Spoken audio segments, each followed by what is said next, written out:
Mr. Norris, this is not a movie. You're ordered to pay $2 million. The judge's voice cracked like a whip in the wood-paneled courtroom, echoing against the tall ceiling. The words weren't merely a verdict. They were a performance. He leaned forward in his high-backed chair, eyes narrowing through polished glasses, lips curling into something that looked disturbingly like satisfaction. A ripple of sound traveled through the gallery. Stifled laughter, low whispers, the shuffle of shoes against marble floors. Some spectators tried to hide their amusement, pressing hands to mouths. Others didn't bother. A reporter near the aisle chuckled openly as he scribbled in his notepad. To them, this wasn't justice unfolding. It was a spectacle. A fall from grace, packaged neatly for tomorrow's headlines. Cameras clicked from the press section, the strobe of flashbulbs briefly painting the judge's smug expression in stark light. He didn't flinch at the intrusion. In fact, he seemed to welcome it, pausing just long enough for each word to be captured, recorded, circulated. $2 million, he repeated slowly, his voice dripping with condescension. That's what the law demands, not choreographed fights, not rehearsed stunts. Reality, Mr. Norris.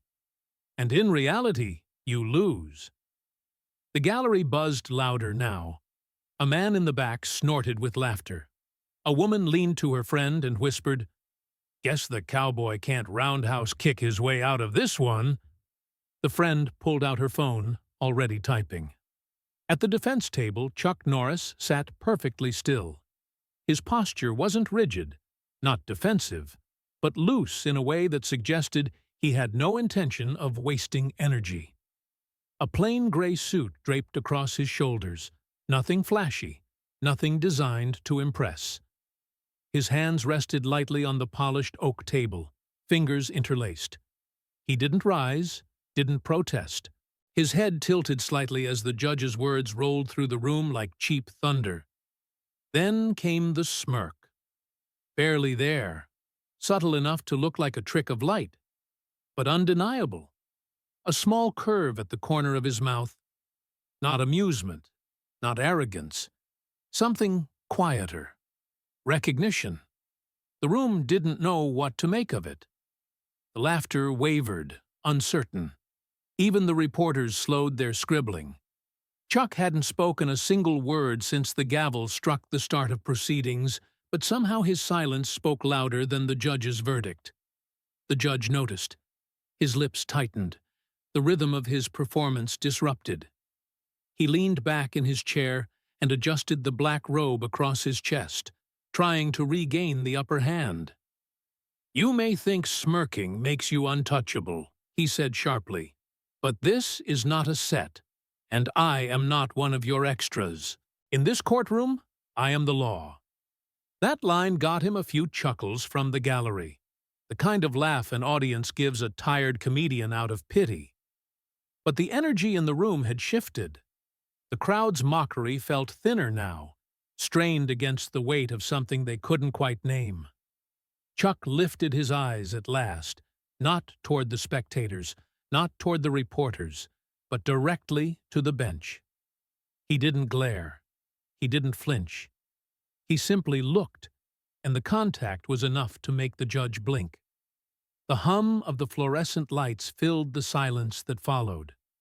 The ticking of a wall clock became suddenly audible, each second landing like a hammer.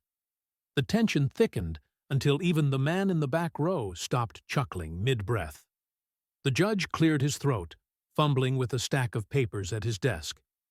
"This isn't Hollywood," he repeated weakly, more to himself now than to the room. "This is real life." But the words no longer landed the way he intended. The echo felt hollow, brittle. Chuck remained unmoving, hands still clasped on the table, that faint smile flickering like an ember refusing to die. No defiance, no defeat. Just patience. Somewhere in the press row, a young journalist lowered his camera, staring at Norris with wide eyes. He leaned toward a colleague and whispered, He doesn't look beaten. No, the colleague murmured back, not taking her eyes off him. He looks like he's waiting. The crowd shifted uneasily in their seats. The show they thought they had come to see, an aging legend humiliated under the fluorescent glare of justice, wasn't playing out the way they expected. Something else was unfolding, something heavier.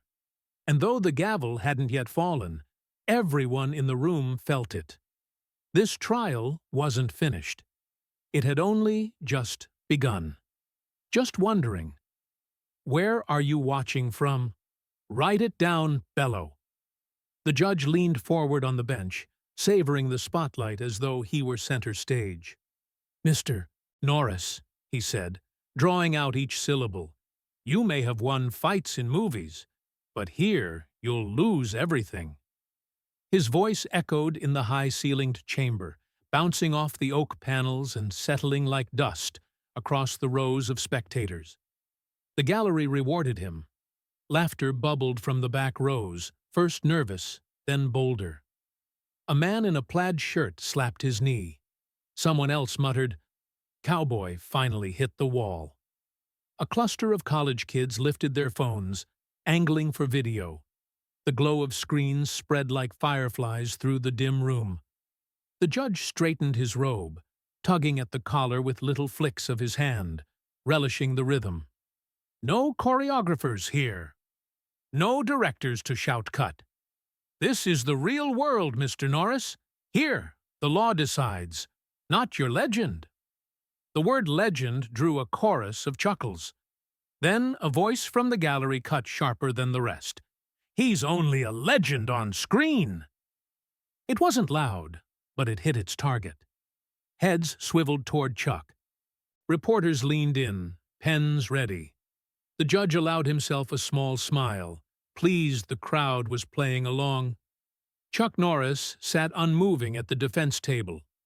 His suit was plain, gray, unremarkable. His hands, weathered and veined, rested calmly on the oak surface, fingers interlaced. He hadn't flinched at the heckle, hadn't shifted under the judge's gaze. His stillness drew more attention than any outburst could have. The judge mistook it for defeat. He stacked papers, adjusted his glasses, performed little rituals of authority. "This is my courtroom," he said, tone dropping like a hammer. "Men are measured here by facts, not folklore." The word folklore landed with a theatrical weight. A reporter repeated it under her breath, tasting how it might look in tomorrow's headline. And then Chuck looked up. It was not a glare, not a challenge, just a calm, direct lift of the eyes toward the bench. The effect was immediate. The laughter faltered. The hum of whispers dried up. A cough stopped halfway down someone's throat. The silence that followed felt unnatural, a vacuum sucking the room clean of its mockery. When Chuck finally spoke, his voice was low but sharp enough to cut through the hush. "Your Honor, with all due respect, truth is tougher than any law twisted by pride." The words did not echo. They landed. The room seemed to pause around them. The fluorescent lights buzzed. The second hand of the wall clock ticked. Even the judge hesitated, caught off guard. His fingers drummed the bench before he realized he was doing it. Spectators shifted, no longer so eager to laugh. A young intern stopped typing mid-word, eyes fixed on Chuck. A reporter lowered her phone, sensing instinctively that what had just been said mattered more than any verdict so far. The judge forced a brittle smile. "Colorful," he said, his tone tight, but irrelevant. He tapped the docket. "This isn't philosophy class. This is a civil trial. Damages, contracts, obligations, numbers." He looked pointedly at the gallery. "And I won't let celebrity confuse this bench." Chuck didn't look away. His expression hadn't changed, but his stillness carried the weight of refusal. "This is a place for truth," he said evenly. And truth doesn't bend because a man in a robe wants it to. The words hit harder than raised voices ever could. People exchanged glances.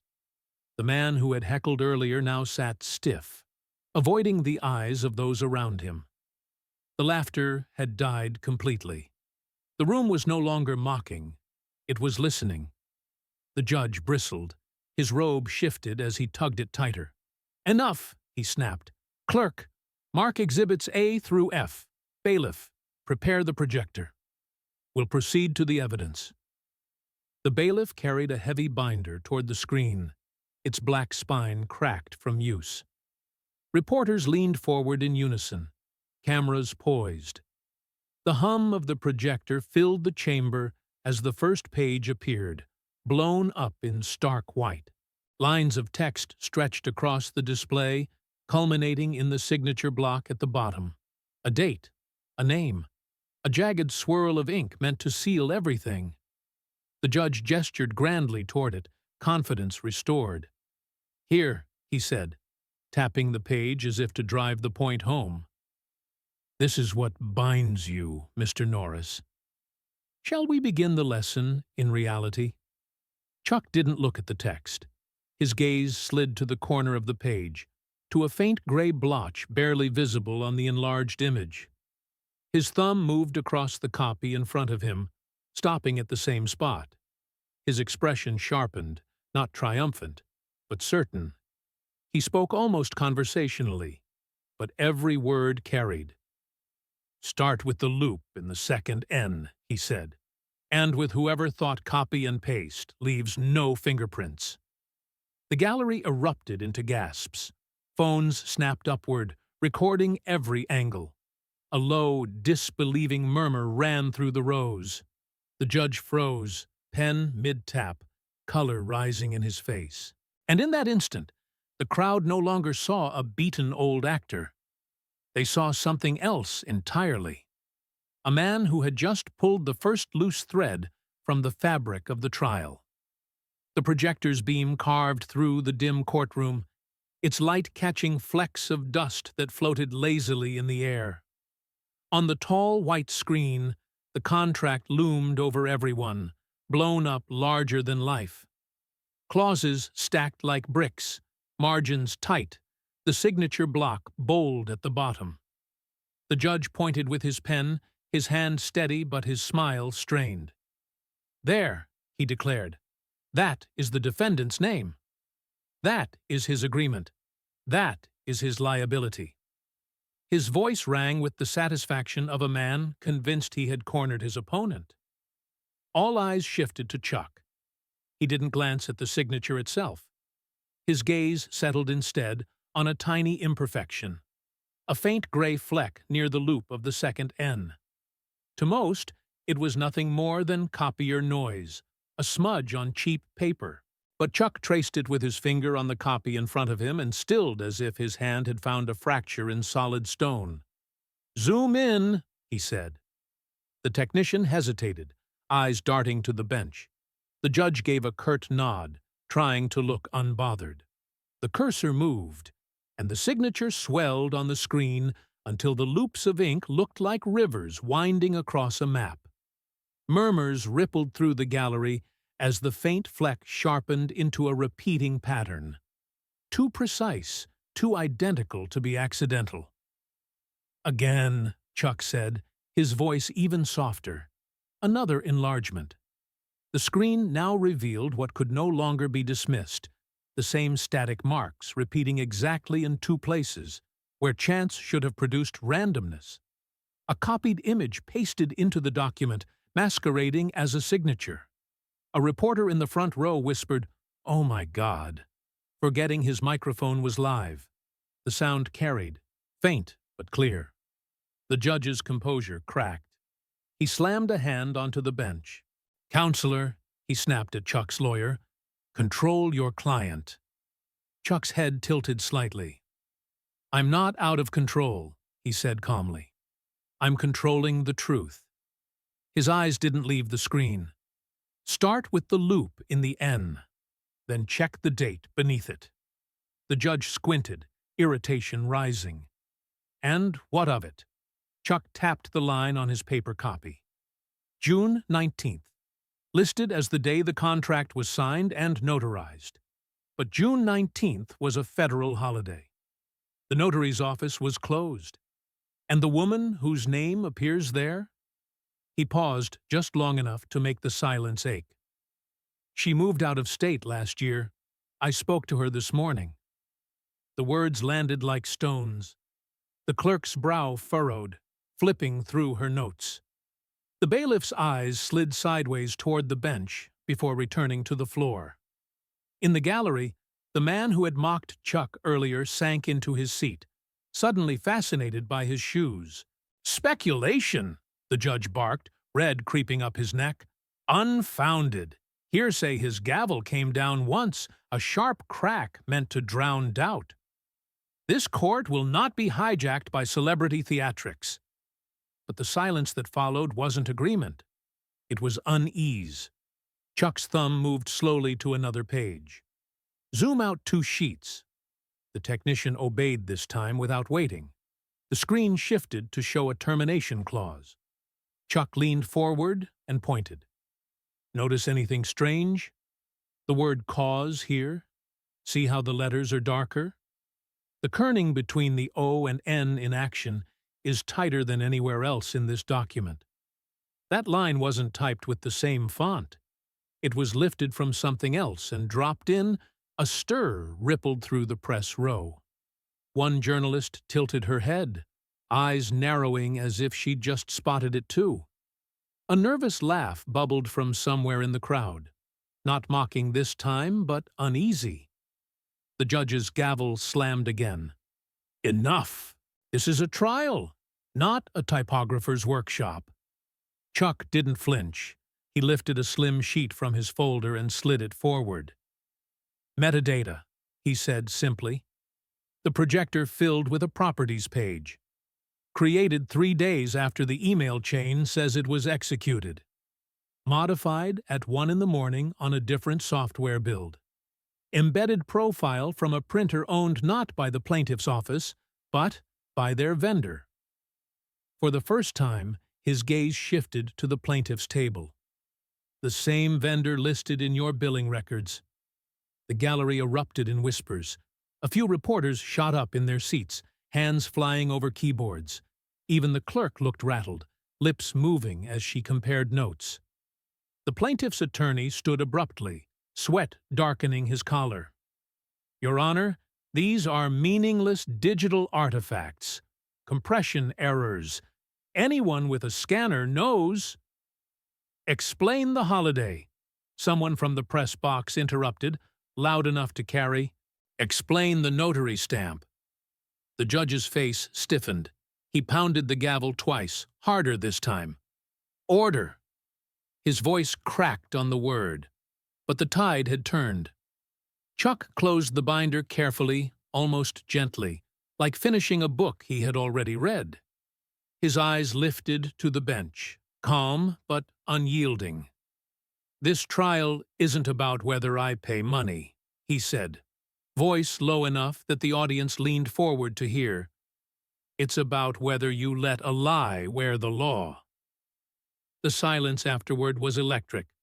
Reporters froze mid-keystroke, spectators held their breath. Even the judge sat motionless, his hand hovering over the gavel, as if stuck there. Then came the twist of the knife. Chuck's tone didn't change, but his words cut deeper than any outburst. "This trial is not about me losing. It's about you hiding." Gasps filled the room. The judge's eyes flared, but before he could respond, the back door of the courtroom creaked open. A woman stepped inside, navy blazer crisp, a slim leather case in hand. Her gaze fixed straight on the bench, and she walked with the calm certainty of someone carrying something that mattered. The clock above the seal struck the hour, and for the first time all morning, the judge didn't speak. The courtroom no longer belonged to the judge. That much was clear in the restless way the gallery shifted, in the clatter of keyboards from the press row, in the hush that carried a different texture than before. It wasn't Chuck who looked small now. It was the man in the robe. Everywhere phones were raised. Screens glowed with live feeds, scrolling with comments from strangers who had never set foot in this courthouse. Forgery? Metadata? Holiday stamp? The details were already spreading faster than the gavel could strike. What had begun as entertainment, a chance to laugh at an old action star, was mutating into something heavier. The judge felt it. His hand jerked at his collar, tugging fabric that didn't need straightening. "Order in the court," he shouted, voice pitched high enough to betray his own nerves. "Norris is stalling. He's wasting this court's time." The words cracked out like whips, but they didn't sting. The audience wasn't with him anymore. Chuck didn't flinch. He let the noise dissipate, patient as stone against wind. Only when the room quieted on its own did he speak. "Counsel," he said, turning his head slightly toward the plaintiff's attorney, "who prepared this exhibit?" The lawyer blinked. "Our paralegal compiled." "Name," Chuck said. The single word dropped into the silence and deepened it. He didn't push. He waited. The attorney cleared his throat. "Miss Driscoll." "Did Ms. Driscoll also select the vendor printer profile used here?" Chuck asked. A pause. "We don't know what you're referring to." Chuck tilted his head just a fraction. "You do." He let that hang, the pause stretching into something uncomfortable.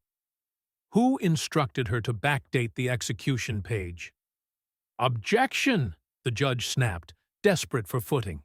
Argumentative, harassing. Mr. Norris is not permitted to cross-examine. He pounded the gavel once, hard, but the sharp crack only underscored the imbalance. Chuck angled toward him, steady. "Then I'll ask the court," he said evenly.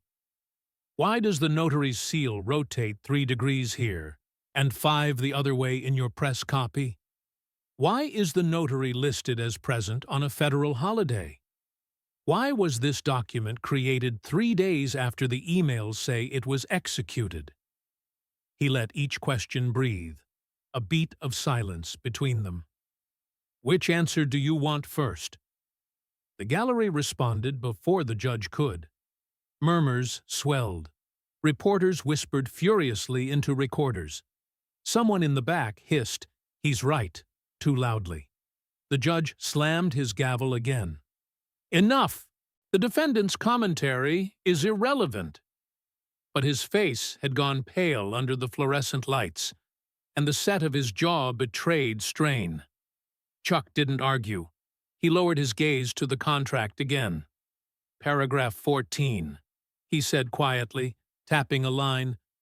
"Every page of this agreement has initials at the bottom. Except this one." "Why?" The plaintiff's attorney fumbled through his binder, flipping pages, buying time. "That was omitted in the scan." "Only there?" Chuck asked. His voice remained steady, but his silence afterward pressed like a weight. "And who initialed for the plaintiff on that page?" The attorney licked his lips. "Our client did." Chuck gave the faintest shake of his head. "Your client is left-handed. Every initial in this file slants to the right. On the press copy, the missing page's initials slant left." He let the words sit. "Ambidexterity doesn't happen overnight." Laughter trembled at the edges of the gallery, but died quickly, swallowed by tension. No one wanted to break the spell. The judge leaned forward, voice sharp. "This is a civil matter. We will not indulge fantasies." But his eyes darted toward the clerk, who refused to look up from her blotter. Chuck didn't move. "Who transferred this case to your docket?" he asked quietly. "Which clerk's initials are on the routing slip?" The gallery gasped. Heads turned toward the clerk, who suddenly looked very small behind her desk. The judge's hand twitched toward his water glass, but his fingers slipped against condensation. "You're out of line," he barked. "This court will not—" "I'm not out of line," Chuck interrupted, his voice still calm. "I'm right on time." He leaned slightly forward, his tone now sharpened. "When did you speak with the notary's office, Your Honor?" "Before or after Exhibit A was sent to the press?" The judge froze. "I will not answer questions from a defendant," he said, but the authority was gone. He glanced toward the gallery for support and found only glowing screens pointed at him like weapons. Chuck placed both hands on the table, palms flat. "Then one last question," he said, voice dropping low. "Who paid the vendor who printed the modified page? The plaintiff or the committee that endorsed your last campaign?" The words landed like a fist. The gallery erupted into whispers, some sharp with disbelief, others with recognition. Someone hissed through their teeth. Another muttered a prayer. The sound of typing was a rapid-fire storm. The judge's face drained of color, then flushed crimson. "Bailiff," he growled, "clear this gallery if there is one more outburst." No one moved. The stillness was too heavy, like the instant before a wave breaks. Chuck exhaled slowly. "I'll withdraw the question, for now." His eyes flicked briefly toward the woman in the navy blazer sitting at the wall, her slim case resting on her knees. She hadn't spoken, hadn't moved, but she was watching every second. The judge seized the opening, desperate. "Enough of this," he thundered, leaning into the microphone until it squealed. "We will proceed to a witness, one who will end this charade." The back doors swung open with a low groan. All heads turned. Footsteps echoed in the corridor beyond, measured and deliberate. The judge's lips curled into the shadow of a smile. "Let the record reflect," he said. "The witness has arrived." Chuck didn't glance at the judge. His eyes stayed fixed on the doorway as a silhouette appeared in the frame. He didn't blink, didn't move, only let the silence stretch into something unbearable. The figure stepped forward, crossing into the light, and the courtroom held its breath. The witness took her seat under the weight of every eye in the room. A notary public, the judge had called her. Avery Collins. The name sounded solid, safe. She clutched her folio like it might anchor her in the storm. The judge leaned toward his microphone. "Were you present when Mr. Norris executed the contract marked as Exhibit A?" "Yes." "And you notarized his signature?" "Yes." Confidence rippled through the room. Some spectators exhaled, reassured. The judge saw it, too, and straightened, voice warm with regained authority. "Then it's settled." Your witness, Chuck, didn't rise. He stayed seated, hands folded, watching her like a man who already knew the answer to the question he hadn't asked. When he finally spoke, the words were simple. "Ms. Collins, for the record, what is your commission number and expiration date?" It was the kind of question only someone who knew exactly what mattered would ask. Her lips parted, closed, opened again. "My commission number?" Chuck nodded once. She scrambled. 874, expiration 25. Her voice wavered upward, not an answer, but a plea. A journalist's phone glowed blue as he typed the numbers into the state database. Seconds later, his whisper cut the air. "That commission expired last year. Fresno County." The murmurs spread like wildfire. Heads turned. Phones rose higher. The bailiff shifted, uneasy. Avery's face flushed. "I left my card at the office," she stammered. "Where's your office?" Chuck asked softly. "Wilcox Tower." The gallery erupted in disbelief. "That building's been gone 2 years," someone hissed. Another, "Demolitions on YouTube." The judge slammed his gavel. "Order!" The sound rang hollow. Chuck didn't press. He gave her no lifeline, no rescue. "No further questions," he said, calm as ever. It was enough. The witness looked smaller with every breath. The gallery buzzed with furious typing, cameras clicking. This wasn't entertainment anymore. It was exposure. The judge barked, "She's under stress." "This court won't allow bullying." Chuck turned his eyes toward him, steady. "You wanted $2 million, but what you really owe is the truth." The words landed like a verdict of their own. Applause broke, at first hesitant, then swelling until it filled the chamber. People rose halfway from their seats, clapping despite the bailiff's shouts. Even reporters dropped objectivity, pounding their hands together between keystrokes. The judge struck the gavel again and again, but each crack sounded weaker than the last. His face had gone red, his composure frayed. "Sit down!" he roared. "This is my courtroom." But the power had shifted. Everyone knew it. He gathered himself with visible effort, stacking papers that didn't need stacking. His voice, when it returned, was low and tight. "Let the record reflect that the court's findings are complete. This bench has authority. The verdict is ready." The applause stilled instantly, like a wave cut short. Gasps broke in the silence. Reporters leaned forward, pens hanging midair. Even the clerk froze, eyes wide. Chuck sat perfectly still, hands folded, expression unreadable. The judge raised his gavel, lips parting to speak. And at that moment, the heavy doors at the back opened. A figure entered, crisp blazer, state seal pin gleaming, envelope in hand. The entire room turned, sensing that whatever came next would matter more than any verdict the judge thought he had prepared. The sealed envelope slid across the clerk's desk with the faint rasp of paper against wood.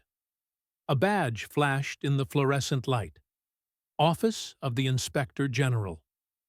The woman who carried it didn't raise her voice. She didn't need to. Her presence cut sharper than the judge's gavel.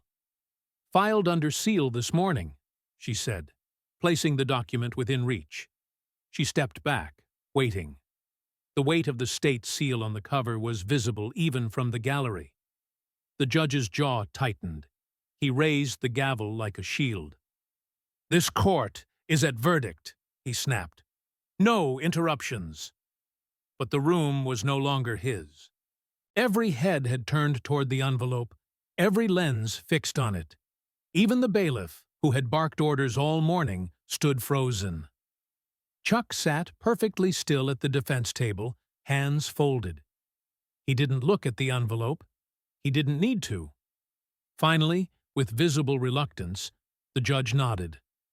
The clerk broke the seal and slid out the clipped stack. Her eyes widened after a glance at the first page. Without a word, she passed it up. The judge read. Neutral at first, then rigid, then flushed. His hands trembled against the paper. When he spoke, his voice was brittle. This audit alleges irregularities in case assignment. Mentions undisclosed communications between this bench and counsel. Notes payments from a political committee to... He stopped, throat catching. Reporters typed in a frenzy. A voice in the back muttered, "It's over," and wasn't hushed. The Inspector General's representative folded her arms.